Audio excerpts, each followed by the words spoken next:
Les ventes de voitures électriques en mai 2024, qu'est-ce que ça donne? Alors, 141 302 voitures particulières ont été matriculées en France, soit un recul de 2,9% par rapport au même mois l'année dernière. C'est la première baisse de l'année, mai 2024 comptait pourtant autant de jours ouvrés que mai 2023. C'est pas une grosse baisse, ça va. Le marché français a toujours été aidé par le leasing social. En mai, les ventes d'électriques ont toutefois progressé que de 5,4% avec 23 892 autos immatriculées. C'était par exemple plus 45% en avril. La part de marché de l'électrique reste quand même à un bon niveau, 16,7%, deux fois plus que le diesel. Ah oui, quand même.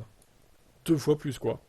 La 208 électrique continue de survoler les débats, confirmant son statut de grande gagnante du leasing. Elle est de nouveau première en mai, et de loin avec 2662 matriculations. En deuxième place surprise, on a une quasi-retraitée, la Twingo. La citadine elle est elle aussi boostée par le leasing avec 1688 immatriculations. Non mais c'est incroyable la Twingo, quoi. La voiture est vieille de je sais pas à quel âge la Twingo, elle a 12 ans. Cette plateforme de la Twingo là, à peu près, hein, 2012, 2013, un truc comme ça. Dites-moi en commentaire si vous savez à quelle année, à quelle année précise elle est sortie la nouvelle la Twingo, la dernière Twingo du coup. Mais c'est incroyable.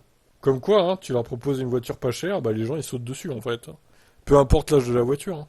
Et peu importe les technologies embarquées aussi, hein. Qu'on peut pas dire que la Twingo soit très moderne, hein. Clairement, c'est un peu minimaliste. Enfin, minimaliste. C'est vieillot, quoi. C'est les voitures des années 2010, donc ça ressemble à rien de ce qu'on connaît maintenant. Le podium de mai est complété par une autre Renault, la Mégane, avec 1614 ventes. La Mégane qui est derrière la Twingo, quoi. Oui, oui, incroyable. En quatrième place, on a le modèle Y, 1420. Le SUV électrique est en forte baisse avec un recul de 48%, un recul qui surprend dans la mesure où la firme américaine vient de commencer à livrer la nouvelle version grande autonomie propulsion. La modèle 3 s'effondre, 763 matriculations. À dixième seulement, waouh. En cinquième place, on a la Fiat 500 avec 1396 ventes, puis dans l'ordre Opel Corsa 1352, Peugeot 2008 1193 et Volkswagen ID3 1144, trois modèles également portés par le leasing. Ah ouais, mais c'est le leasing qui fausse tout en fait, hein. Clairement, c'est pour ça que les Tesla s'effondrent, elles ont pas de leasing elles. En neuvième place, on a le BMW iX1, bah lui non plus n'a pas de leasing d'ailleurs, mais il a un bonus écologique. Alors, Skoda Enyaq 752 ventes, Opel Mokka 494. En tout début de carrière, le Scénic grimpe à la 12e place, 507 unités. Peugeot n'a matriculé que 278 exemplaires du nouveau 3008. Toujours côté nouveauté, on note qu'après avoir livré un maximum d'exemplaires avant la perte du bonus, le X30 s'effondre à 292 ventes. Et la MG4, 396. Ah oui, ça fait mal, hein. Et depuis le début de l'année, c'est toujours la 208 en tête, 15 924 ventes. Elle devance la Fiat 500, 9 680.